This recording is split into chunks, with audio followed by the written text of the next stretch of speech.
साथीहरु तपाईलाई स्वागत छ मेरो YouTube च्यानलमा टेक्निकल टिप्स नेपालमा तपाईलाई स्वागत छ।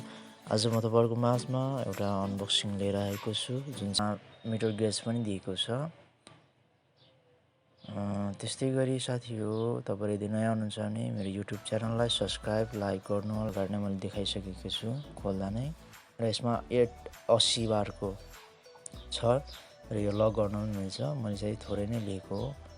त्यो भन्दा माथि पनि पाउँछ 140 बार देखि धेरै पनि पाउँछ। मैले चाहिँ 80 बारको लिएको छु र हामी यो तारलाई पनि खोल्ने छौं।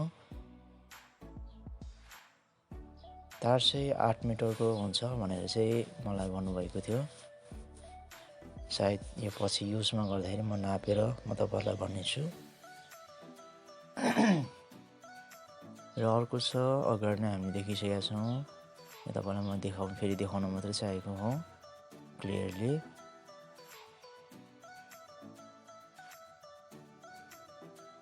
र अर्को छ यो चाहिँ हामीले पानीमा चाहिँ फिल्टर जुन चाहिँ हामीले बाल्टिनमा लिएको पानी चाहिँ फोहोर हुन्छ र यसमा मेसिनमा नबिग्रोस् भनेर चाहिँ हामीले यसको युज गर्छौं। र साथीहरु तपाईहरुलाई कस्तो लाग्यो भिडियो जानकारी दिनु होला, प्रतिक्रिया दिनु होला। यदि नयाँ भिडियोहरु चाहनुहुन्छ भने अझै पनि हामीलाई सहायता गर्नुहोला। टेक्निकल टिप्स नेपाललाई सब्स्क्राइब अनि लाइक गरिदिनु होला। अनि तपाईलाई अर्को भिडियो अझै पनि हामी अपलोड गर्ने छौं यसलाई युज गरेर। हुन्छ त साथीहरु सबैलाई बाइ बाइ।